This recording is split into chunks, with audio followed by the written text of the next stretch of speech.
1970 में when Dyer एक recording studio में चले गए जो उन्होंने पहले कभी नहीं किए थे। वह अब परिवर्तन के बारे में बात नहीं करना चाहता था। वह चाहता था कि लोग वास्तविक समय में हो रहे परिवर्तन को महसूस करें। इससे जो निकला वह मानव विकास के इतिहास में सबसे शक्तिशाली प्रयोगों में से एक बन गया। लेकिन जो लगभग कोई नहीं जानता वह यह है कि वह रिकॉर्डिंग सिर्फ सतह थी। दशकों तक दुनिया भर में किताबों, साक्षात्कारों और व्याख्यानों में बिखरे हुए डायर ने एक संपूर्ण प्रणाली के टुकड़े छोड़े, लगभग एक गुप्त कोड इस बारे में कि मानव मन सचमुच वास्तविकता को अपने पक्ष में कैसे मोड़ सकता है। मैं ऑफ द शेल्फ स्व सहायता के बारे में बात नहीं कर रहा हूं। मैं एक सटीक, लगभग सर्जिकल मानचित्र के बारे में बात कर रहा हूं, जिसे अधिकांश लोग कभी भी एक साथ नहीं रख पाए हैं, क्योंकि उनके पास एक साथ सभी टुकड़े कभी नहीं थे आज तक। क्योंकि अब आप जो देखने जा रहे हैं वे 22 कानून हैं जो इस मानचित्र से पता चलता है, और यदि आप आज सोने से पहले उनमें से कम एक को लागू करते हैं तो आपकी आवृत्ति में कुछ पहले से ही बदलना शुरू हो जाएगा। आप जानते हैं कि यह महसूस करना कि जीवन जम रहा है, कि वही परिस्थितियां खुद को दोहराती हैं, जैसे कि ब्रह्मांड ने आपको एक लूप में डाल दिया हो। यह सही है, और वेन डायर ने ठीक यही कहा। आपकी वास्तविकता आज उन विचारों का वफादार दर्पण है जिन्हें आपने कल, पिछले हफ्ते, वर्षों पहले खिलाया था। यह एक रूपक नहीं है, यह एक तंत्र है। प्रत्येक दोहराया गया विचार अवचेतन में पृथ्वी पर सूर्य की तरह दर्ज किया जाता है, और समय के साथ आपका दिमाग स्वचालित रूप से इस पैटर्न से कार्य करना शुरू कर देता है। जो आप पहले से ही विश्वास करते हैं उसकी पुष्टि करने के लिए आपके आसपास की दुनिया को फिल्टर करता है। यदि आप यह सोचकर दिन बिताते हैं कि आपके पास पैसे की कमी है, तो चीजें कभी काम नहीं करती हैं। कि आप सर्वश्रेष्ठ के लायक नहीं हैं, अनुमान लगाओ क्या? ब्रह्मांड आपका खंडन नहीं करेगा, यह बस आपको वही प्रदान करता रहेगा। अच्छी खबर यह है कि यह तंत्र दोनों तरह से काम करता है, और इसे समझना पासा को अच्छे के लिए मोड़ने का पहला कदम है। अधिकांश लोग आकर्षण के नियम को ऐसे मानते हैं जैसे कि यह एक ब्रह्मांडीय वितरण सेवा थी। आप ऑर्डर देते हैं, दरवाजे पर प्रतीक्षा करते हैं और डिलीवरी के आने की प्रतीक्षा करते हैं। लेकिन डायर ने हमेशा इस कुंजी को मारा है।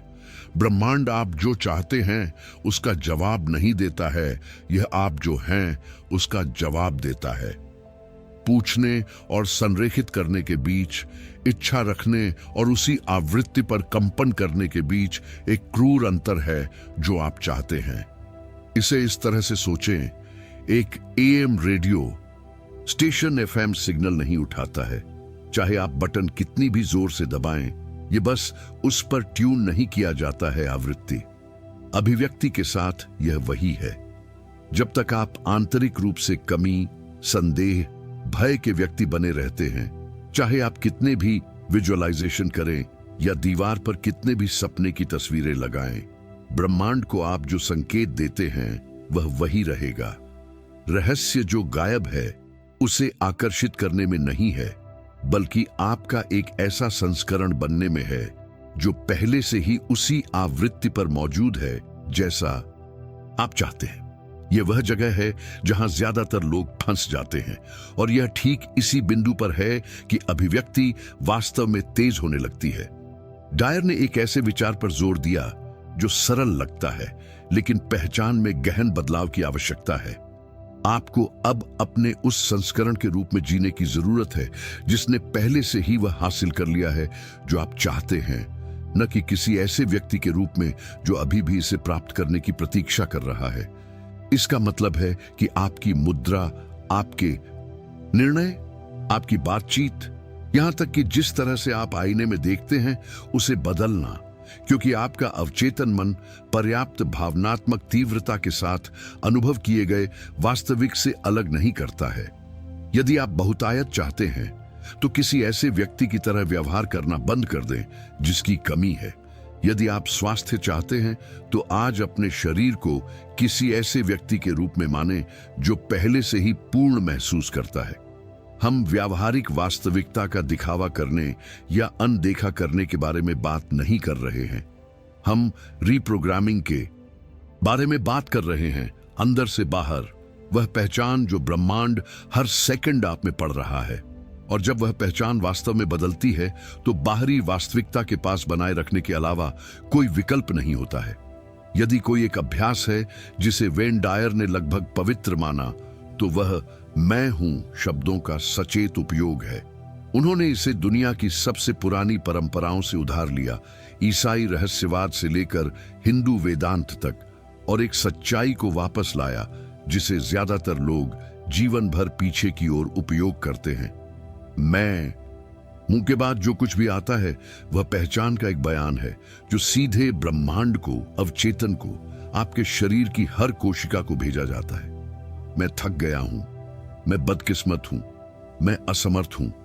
इनमें से प्रत्येक वाक्यांश एक क्रमादेशित, दोहराया गया, रिकॉर्ड किया गया आदेश है, लेकिन यह समान रूप से विपरीत काम करता है। मैं प्रचुर मात्रा में हूं, मैं स्वस्थ हूं, मैं निर्देशित हूं। आपकी आंतरिक आवृत्ति को इस तरह से नया आकार देना शुरू करें कि कोई भी बाहरी परिस्थिति अपने आप नहीं कर सकती है। व्यावहारिक अभ्यास सरल और शक्तिशाली है। 3 मैं हूं कथन चुनें जो दर्शाते हैं कि आप कौन बनना चाहते हैं। उन्हें हर सुबह लिखें और उन्हें वास्तविक भावना के साथ जोर से दोहराएं, न कि रोबोट के रूप में। आप व्यवहार में समझेंगे कि डायर ने क्यों कहा कि इन 2 शब्दों में सृजन की शक्ति है। यदि आप अभी भी सुबह के पहले कुछ मिनटों को अपने फोन, सूचनाओं और बुरी खबरों से निगल रहे हैं, तो आपको यह जानना होगा कि आप अभिव्यक्ति के लिए दिन का सबसे कीमती पल बर्बाद कर रहे हैं। जागने के ठीक बाद मन एक सीमांत आवृत्ति पर काम करता है, नींद और जागने के बीच, जिसमें अवचेतन मन पूरी तरह से खुला और ग्रहणशील होता है, जैसे बीज प्राप्त करने के लिए तैयार ताजी जुताई भूमि। डायर ने भावनात्मक तीव्रता के साथ विजुअलाइजेशन का अभ्यास करने के लिए ऐसी ही एक खिड़की का उपयोग करने की सिफारिश की। अपनी आंखें बंद करें, एक गहरी सांस लें और मानसिक रूप से जितना संभव हो उतना विस्तार से उस जीवन का निर्माण करें जिसे आप जीना चाहते हैं। यह दिवा स्वप्न नहीं है, यह एक जानबूझकर रिप्रोग्रामिंग सत्र है जहां आप छवियों, संवेदनाओं और भावनाओं को सीधे अवचेतन में छापते हैं, इससे पहले कि दिन का शोर आपकी आवृत्ति को दूषित कर दे।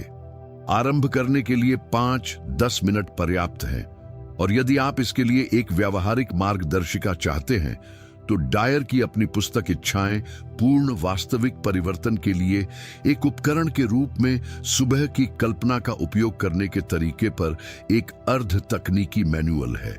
एक क्लासिक गलती है जो लगभग हर कोई तब करता है जब वे अभिव्यक्ति का अध्ययन करना शुरू करते हैं, और यह तार्किक लगने के बिल्कुल विपरीत है। अधिकांश अपनी जीभ की नोक पर अनुरोधों की एक सूची के साथ व्यवहार में आते हैं, जैसे कि ब्रह्मांड एक ब्रह्मांडीय ब्लैक फ्राइडे था। लेकिन डायर ने सिखाया कि कृतज्ञता एक शिक्षा अनुष्ठान नहीं है, यह एक कंपन तकनीक है।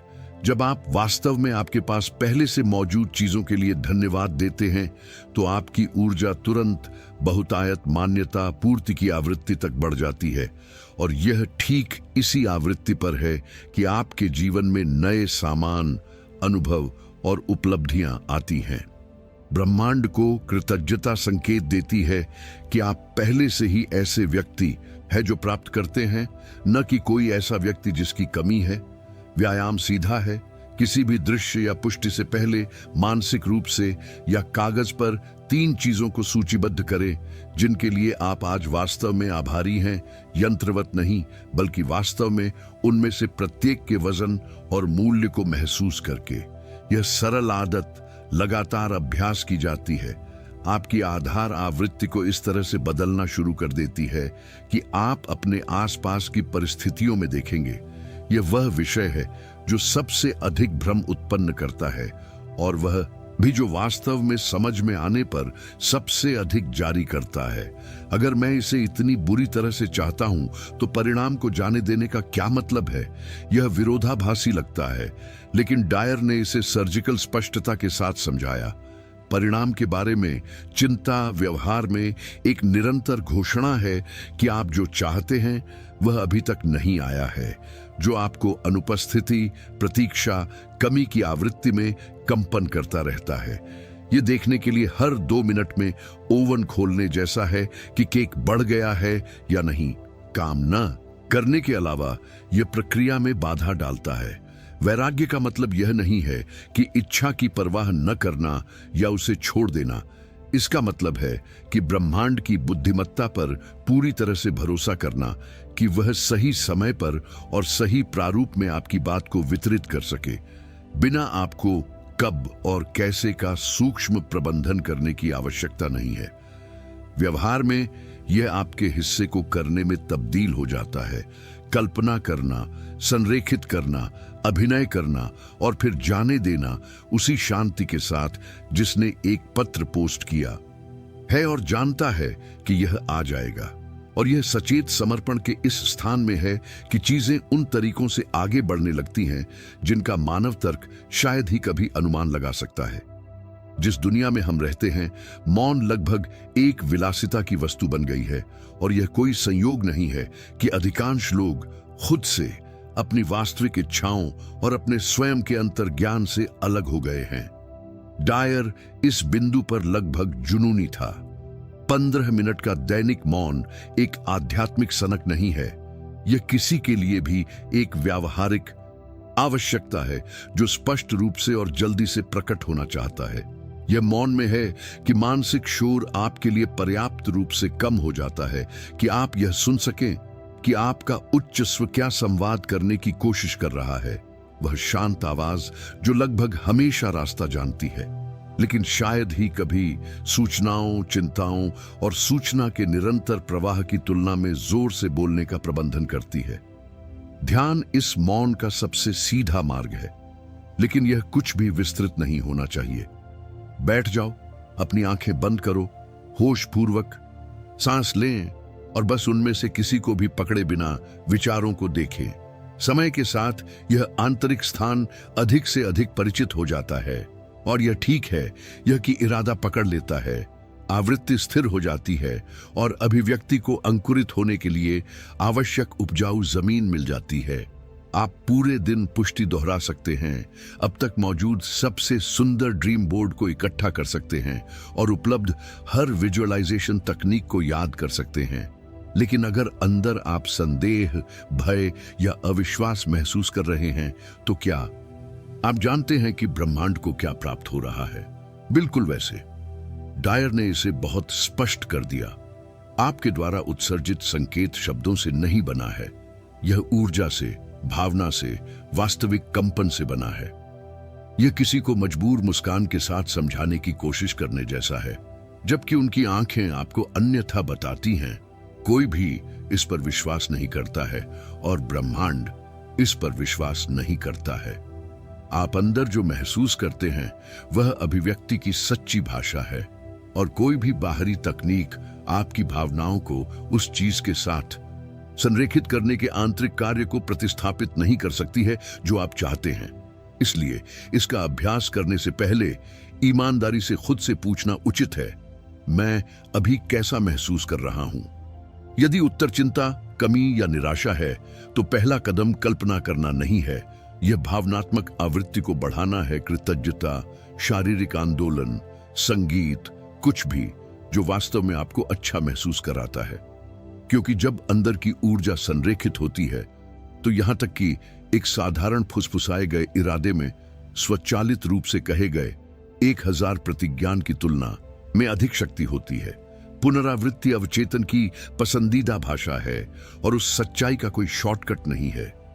डायर ने गहराई से समझा कि एक बार सुना गया विचार चेतन मन से होकर गुजरता है और गायब हो जाता है, लेकिन निरंतरता और भावना के साथ दोहराया गया एक विचार परतों के माध्यम से तब तक छेदता है जब तक कि यह एक विश्वास के रूप में अवचेतन में नहीं बैठ जाता। और फिर खेल पूरी तरह से बदल जाता है।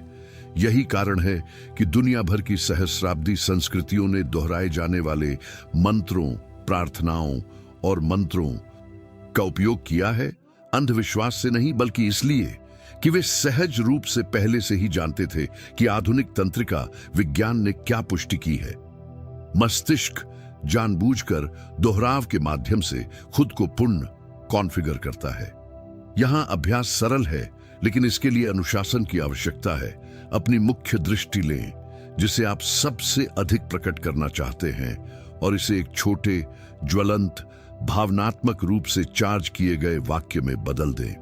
इस वाक्यांश को दोहराएं जब आप जागते हैं, सोने से पहले, और जब भी आपका मन संदेह या कमी के विचारों में बहने लगता है।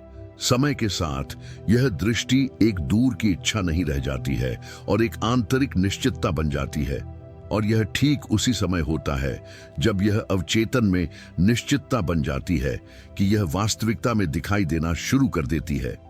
यदि अभिव्यक्ति आपकी अपेक्षा के अनुसार काम नहीं कर रही है, तो एक बहुत अच्छा मौका है कि समस्या तकनीक की कमी नहीं है, यह पर्दे के पीछे काम करने वाले विश्वास को सीमित करने की अधिकता है।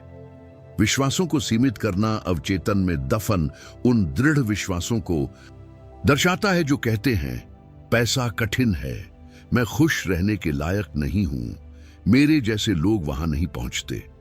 और सबसे कपटी रूप से उनमें से अधिकांश बचपन में स्थापित किए गए थे, इतनी जल्दी कि आपने कभी भी यह सवाल करना बंद नहीं किया कि क्या वे सच हैं।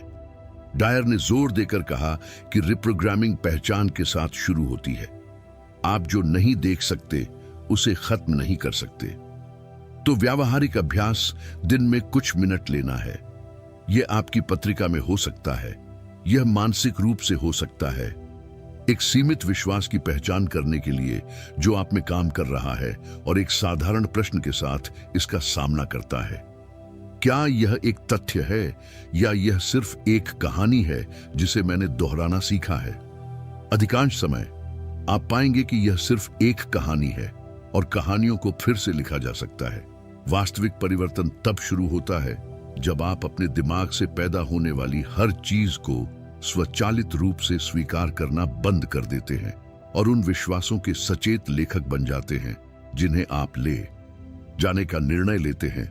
यहाँ एक महत्वपूर्ण मोड़ है जिसके बारे में अभिव्यक्ति के कुछ स्वामी खुले तौर पर बात करते हैं और डायर ने इसे सभी के केंद्र में रखने का एक बिंदु बनाया। अपने अहंकार को संतुष्ट करने के लिए कुछ की इच्छा करने और किसी ऐसी चीज की इच्छा करने के बीच एक मौलिक अंतर है जो किसी भी तरह से अपने से बड़े उद्देश्य को पूरा करता है। मैं यह नहीं कह रहा हूं कि आपको अपने सपनों को छोड़ना होगा या भिक्षु बनना होगा। मैं कह रहा हूं कि सामूहिक भलाई से जुड़ी इच्छाएं योगदान के लिए, वास्तविक विकास के लिए, विशुद्ध रूप से अहंकारी इच्छाओं की तुलना में स्वाभाविक रूप से उच्च आवृत्ति पर काम करती है। यह एक मोमबत्ती और एक स्पॉटलाइट के बीच के अंतर की तरह है। दोनों रोशन करते हैं, लेकिन तीव्रता पूरी तरह से अलग है। व्यवहार में यह अपने आप से पूछने लायक है, मैं जो प्रकट करना चाहता हूं वह मेरे आसपास के अन्य लोगों की सेवा, प्रेरणा या लाभ कैसे पहुंचा सकता है? जब आप अपनी इच्छा और दूसरों के प्रति सेवा के बीच इस संबंध को पाते हैं तो आपकी ऊर्जा में कुछ बदल जाता है, इरादा स्पष्ट हो जाता है, आवृत्ति अधिक हो जाती है और ब्रह्मांड एक गति और उदारता के साथ प्रतिक्रिया करता प्रतीत होता है जो उन लोगों को भी आश्चर्यचकित करता है जो पहले से ही इस प्रक्रिया में विश्वास करते हैं। आइंस्टीन ने कहा कि कल्पना ज्ञान से अधिक महत्वपूर्ण है और डायर ने इस वाक्यांश को इस तरह से दिल से लिया जिसने वास्तविकता के साथ लोगों के रिश्ते को पूरी तरह से बदल दिया। हम में से अधिकांश को केवल वही विश्वास करने के लिए वातानुकूलित किया गया है जो हम देख सकते हैं, छू सकते हैं और साबित कर सकते हैं। लेकिन डायर ने उस तर्क को एक बयान के साथ उलट दिया जो तब तक उत्तेजक लगता है जब तक आप इसकी गहराई को नहीं समझते। जब आप इसे देखेंगे तो आप इस पर विश्वास नहीं करेंगे, जब आप इस पर विश्वास करेंगे तो आप इसे देखेंगे। कल्पना वास्तविकता से पलायन नहीं है, यह प्रयोगशाला है जहां भविष्य है। वास्तविकता का निर्माण इससे पहले किया जाता है कि यह दिखाई दे। हर महान मानव उपलब्धि पहली बार किसी ऐसे व्यक्ति के दिमाग में एक छवि के रूप में मौजूद थी जो बाहरी सबूत के बिना भी इसे बनाए रखने का साहस रखता था। यहां अभ्यास आपकी कल्पना को सृजन के एक उपकरण के रूप में गंभीरता से लेना है, एक गुजरते हुए दिवा स्वप्न के रूप में नहीं, बल्कि एक दैनिक जानबूझकर सत्र के रूप में, जहां आप विस्तार और वास्तविक भावना की समृद्धि के साथ वह जीवन जो आप चाहते हैं, अधिक ज्वलंत, संवेदी और भावनात्मक रूप से चार्ज किया गया है कि छवि आपके अवचेतन में है, उतनी ही तेजी से यह आपकी जागती चेतना में भौतिक रूप से प्रकट होने के तरीके खोजना शुरू कर देता है। यह एक अंतर बनाने के लिए बहुत सरल लगता है, लेकिन स्वचालित रूप से उपयोग किए जाने वाले शब्दों की शक्ति को कम आंकें और आप सोचते रहेंगे कि जीवन क्यों नहीं बदलता है। डायर सीधे मुद्दे पर था। हर बार जब आप कहते हैं मैं यह नहीं कर सकता, यह मेरे लिए असंभव है, या मैं इसमें कभी अच्छा नहीं रहा, तो आप केवल एक राय व्यक्त नहीं कर रहे हैं, आप एक अवरुद्ध आवृत्ति उत्सर्जित कर रहे हैं जिसे अवचेतन मन एक स्थायी निर्देश के रूप में पंजीकृत करता है। यह हैंड ब्रेक लगाकर आगे बढ़ने की कोशिश करने जैसा है, चाहे इंजन कितना भी चल रहा हो। आंतरिक प्रतिरोध गति को रोकता है। और जिज्ञासु बात यह है कि ये वाक्यांश शायद ही कभी पूर्ण सत्य होते हैं। वे विरासत में मिली भाषा की आदतें हैं, इतनी बार दोहराई जाती हैं कि वे डिफॉल्ट मानसिक परिदृश्य बन गए हैं। यहां अभ्यास के लिए ईमानदार सतर्कता की आवश्यकता है। यह देखना शुरू करें कि आप दिन में कितनी बार सीमित अभिव्यक्तियों का उपयोग करते हैं और सचेत रूप से उन्हें ओपन एंडेड प्रश्नों के साथ बदल देते हैं, जैसे कि मैं इसे कैसे प्राप्त कर सकता हूं, या मैं सीख रहा हूं और मैं बढ़ रहा हूं जैसे सरल बयान। यह प्रतीत होता है कि छोटा सा आदान प्रदान विश्वासों को सीमित करने के कवच में दरार करना शुरू कर देता है, और यह इन दरारों के माध्यम से है कि परिवर्तन की ऊर्जा डालना शुरू हो जाती है। ब्रह्मांड आपकी आवश्यकता का जवाब नहीं देता है, यह आपकी पूर्णता का जवाब देता है। यह वाक्यांश पहली नजर में क्रूर लग सकता है, लेकिन जब आप इसके पीछे की यांत्रिकी को समझते हैं तो यह संपूर्ण अभिव्यक्ति प्रक्रिया के सबसे मुक्त करने वाले उपकरणों में से एक बन जाता है। जब आप कमी से काम करते हैं, मुझे वास्तव में इसकी आवश्यकता है, उन लोगों की शांत निराशा से जो महसूस करते हैं कि कुछ आवश्यक गायब है, तो आप जो संकेत उत्सर्जित करते हैं वह बिल्कुल वैसा ही है, कमी, अनुपस्थिति, अपूर्णता। और ब्रह्मांड वफादार दर्पण जो यह है, उसी आवृत्ति को अधिक प्रतिबिंबित करना जारी रखता है। डायर ने जोर देकर कहा कि कुंजी अभी पूर्ण महसूस करना है, न कि जब उपलब्धि आती है, और यह आत्म धोखा नहीं है, यह आपके द्वारा प्रसारित किए जा रहे संकेत को बदलने का एक सचेत निर्णय है। व्यवहार में इसका अर्थ है किसी ऐसे व्यक्ति की तरह अभिनय करना, बोलना और व्यवहार करना जो पहले ही वहां पहुंच चुका है। अहंकार के साथ नहीं, बल्कि किसी ऐसे व्यक्ति की शांत शांति के साथ जो जानता है कि वह जो चाहता है वह पहले से ही उसके रास्ते पर है।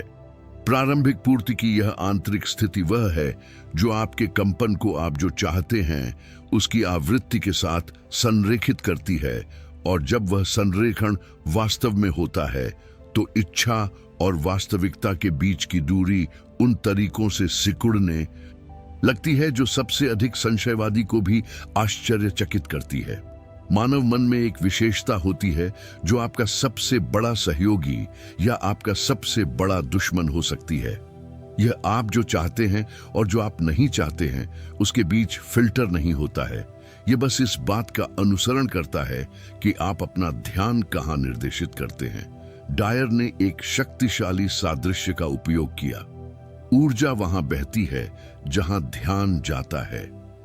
यदि आप दिन बिताते हैं कि क्या गायब है, जो काम नहीं करता है उसके बारे में शिकायत करते हुए, और जो गलत हुआ उसके बारे में बातचीत करते हैं, तो आप अनिवार्य रूप से अपने बगीचे में खरपतवारों को पानी दे रहे हैं, जबकि फूल प्यास से मर जाते हैं। ध्यान वास्तविकता से इनकार नहीं है, यह एक जानबूझकर अनुशासित विकल्प है कि आप प्रत्येक क्षण में अपनी चेतना का निवेश कहां करते हैं। व्यवहार में इसका मतलब है कि जब भी यह अवांछित की ओर बढ़ता है तो सक्रिय रूप से विचार को पुनर्निर्देशित करने की आदत बनाना, मानसिक हिंसा के साथ नहीं बल्कि नम्रता और दृढ़ता के साथ, जैसे एक चरवाहा झुंड को वापस रास्ते पर ले जाता है।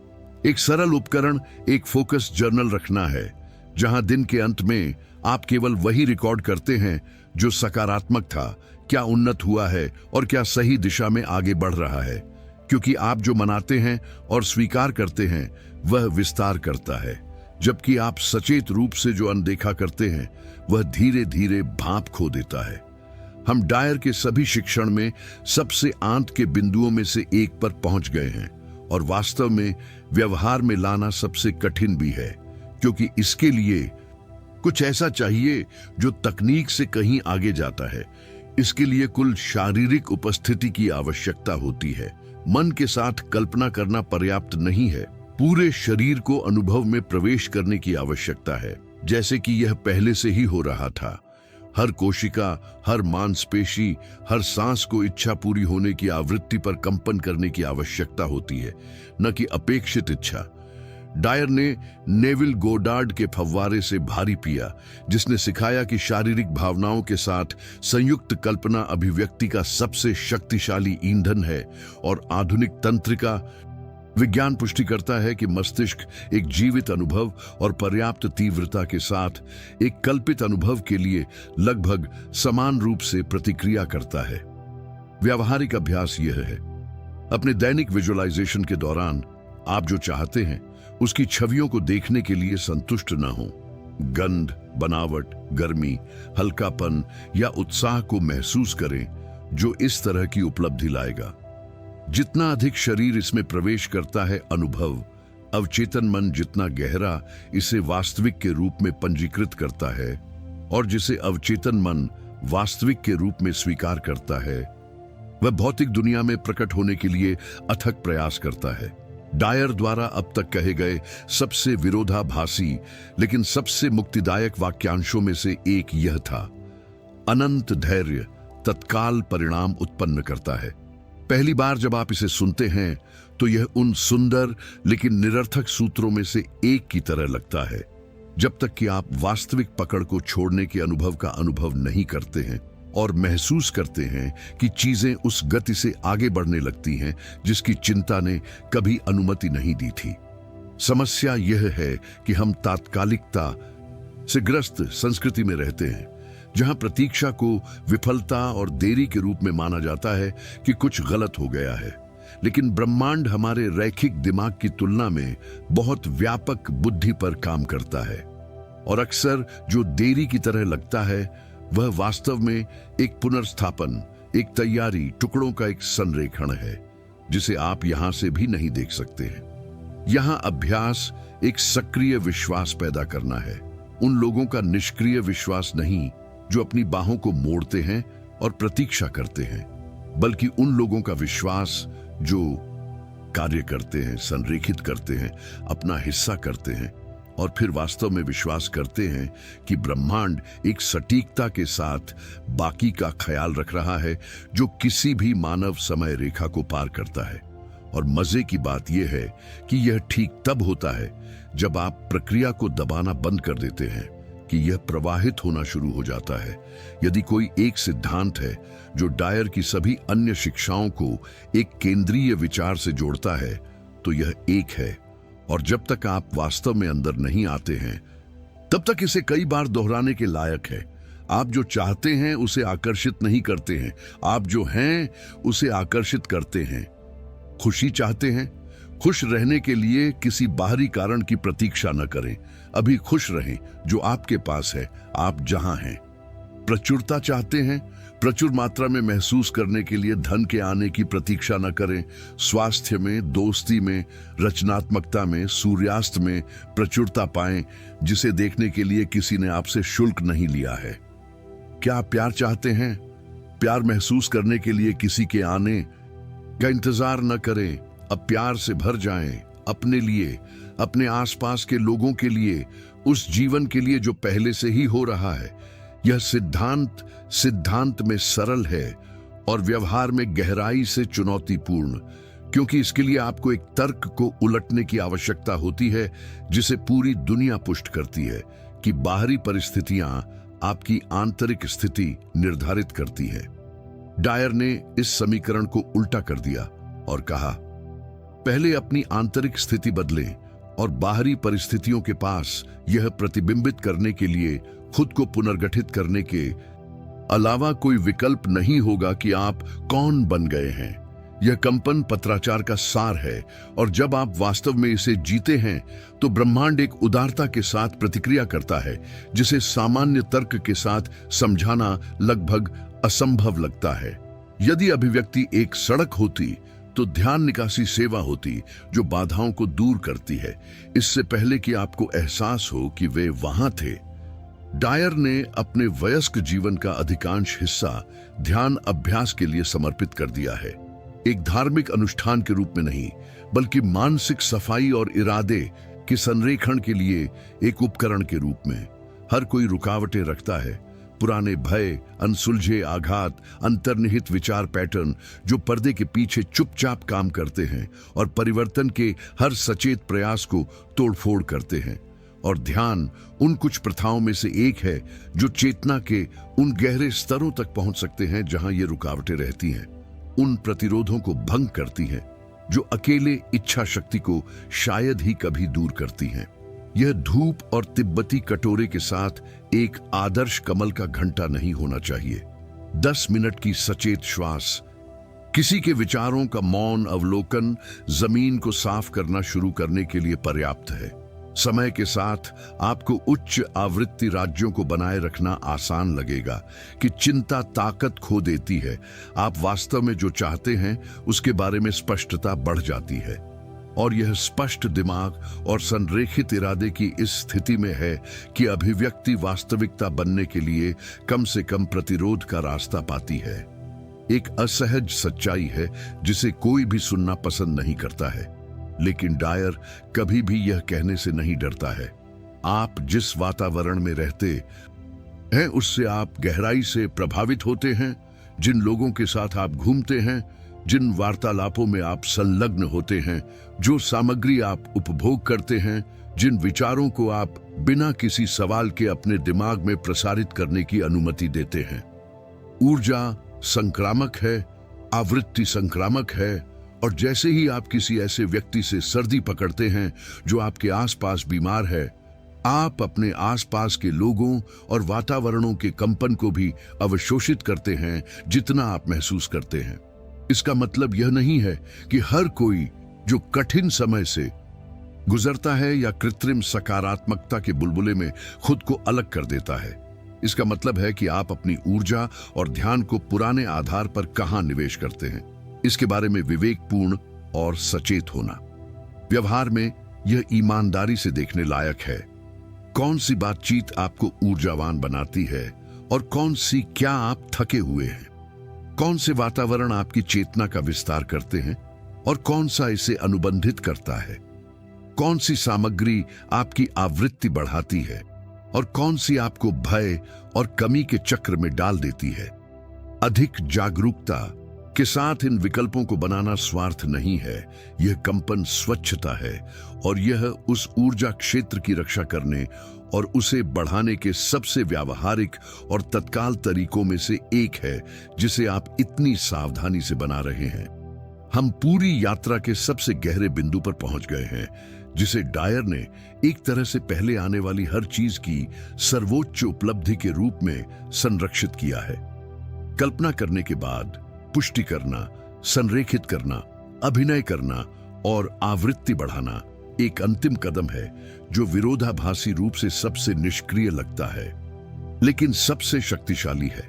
उच्च स्व के प्रति पूर्ण समर्पण, उस अनंत बुद्धि के लिए जो आपके भीतर स्पंदित होती है और जो आपके चेतन मन की किसी भी योजना से कहीं अधिक है।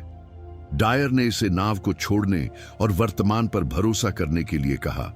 जीवन के प्रवाह से लड़ना बंद करना और अपने आप को एक ऐसे ज्ञान का नेतृत्व करने की अनुमति देना जो मानव तर्क से परे है। यह वास्तविक समर्पण के इस स्थान में है, हार मानने का नहीं बल्कि गहरे विश्वास का।